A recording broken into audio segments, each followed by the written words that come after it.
des hommes qui défèquent sur elles. Elles sont obligées de manger leur vomi, de faire l'amour avec des animaux. Elles arrivaient dans une chambre après avoir rendez-vous avec un milliardaire et elles se trouvaient souvent face à 4 hommes, des gardes du corps, et étaient forcées à des choses. Et pour les forcer, parfois elles étaient droguées. Donc après, il y avait effectivement défécation sur elles, forcées à manger leur vomi, des rapports sexuels avec des animaux. Le chantage, c'était drogue et on confisque les papiers. Parfois, il y avait même des pratiques avec plusieurs hommes. C'est une pratique, alors on ne donne pas de nom, mais honnêtement, Cyril, c'est une pratique qui est en train de prendre une expansion incroyable, délirante, folle et scandaleuse à Dubaï.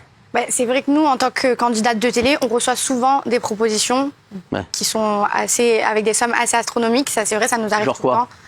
Genre, on reçoit des trucs bizarres, des grosses sommes pour envoyer des photos de pieds ou pour... Photos de pieds? Ouais, j'ai déjà reçu des propropositions jusqu'à 5 000 € pour une photo de pied. 5 000 € pour Moi, une photo de pied? j'ai des pieds moches, donc ça vaut pas le coup. Le dernier mail que j'ai reçu, ça doit être 50 000 € pour faire un voyage d'une semaine à Dubaï. Certaines, ça c'est sorti très récemment, sont victimes de pratiques scabreuses, des hommes qui défèquent sur elles. Elles sont obligées de manger leur vomi, de faire l'amour avec des animaux. Voilà, donc une vidéo est sortie. Et moi, je vais vous révéler des propositions qui ont été faites pour faire l'amour à plusieurs. En plus de la prestation normale, on a proposé 20 000 ou 30 000 €. Pour défécation, on a proposé 60 000 € à l'une, 50 000 € à l'autre. Faire l'amour avec un chameau. Non, mais c'est une vanne. C'est une vanne, c'est pas vrai. Allez, vas-y alors. 120 000 ou 150 000 €. Tu vois. Non, c'est des jeunes femmes à qui on propose d'acheter la vie. C'est-à-dire de devenir les esclaves de quelqu'un. C'est des hommes qui dépensent entre 10 000, 20 000, 30 000 € par mois. Et ils disposent de jeunes femmes quand ils le veulent. Ils les mettent dans un appartement. Ils peuvent venir les voir quand ils le veulent et leur imposer des pratiques délirantes. Et pour crédibiliser le piège, entre guillemets, parfois on propose la voiture de luxe, le chauffeur, et aussi j'ai vu des témoignages où une journée ou deux de shopping illimité à Dubaï. Là, ça se chiffre en dizaines de milliers d'euros dans toutes les boutiques dont vous rêvez, c'est-à-dire les plus grandes à Dubaï.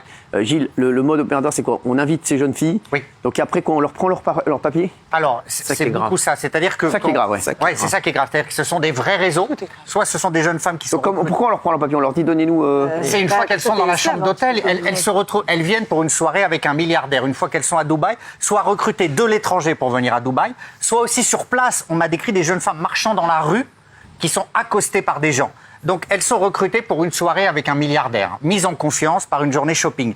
Puis après, donc, elles sont invitées à un hôtel, elles arrivent dans l'hôtel, soit on leur paye une chambre pour elles, comme c'était le cas dans votre mail, soit elles rejoignent quelqu'un. Et là, plutôt que d'être avec un homme, elles sont face à 4 ou 5 hommes avec des gardes du corps. Parfois, on les fait boire, il peut y avoir des drogues dans la boisson, et on va leur prendre leur passeport. Donc, à Dubaï, une fois qu'on vous a pris votre passeport, vous devenez esclave momentanément. Mais elles ont des familles, ces femmes-là. Enfin, c'est un film, ça. Moi, demain, ma mère, elle n'a pas de nouvelles de moi pendant 24 heures, elle va me chercher à Dubaï. Le réseau vous a happé, il vous a sorti parfois d'un environnement précaire, comme pour des jeunes femmes africaines. Vous êtes là, d'autres aussi de tous les pays, des Asiatiques, des Européennes. Vous êtes là, vous ne pouvez plus rien faire, vous êtes pris au piège. Alors vous pouvez refuser, évidemment, des pratiques délirantes, si encore vous avez les moyens de refuser, mais vous devenez... Est-ce qu'une fois qu'on est là-bas, est-ce qu'on a le droit de refuser? Bien sûr, vous pouvez refuser, oui, vous pouvez refuser les pratiques scabreuses délirantes. Mais après, une fois que les 4 hommes sont là, j'ai vu des enfermé dans une chambre avec 4 molosses. C'était quoi les témoignages? Des témoignages d'une violence absolue, c'est-à-dire pénétration par plein d'hommes, par des objets,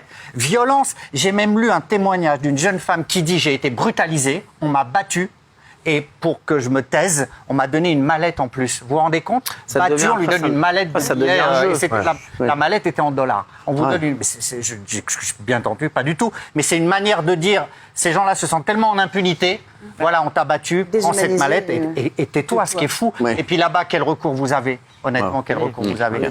Mais ce que dit Gilles, ça existe. Après, il ne faut pas non plus stigmatiser Dubaï. Il n'y a pas que des prostituées à Dubaï. Parce qu'aujourd'hui, ce qui se passe, c'est qu'une jeune femme sur Instagram, connue ou pas connue, elle met une photo à Dubaï, c'est « Ah, t'es une escorte, t'es une prostituée ». Il n'y a pas que ça. Et pardon, mais il n'y a pas besoin d'aller à Dubaï pour voir des prostituées. Il y en a aussi en France. Des pratiques comme ça, il y en a aussi en France.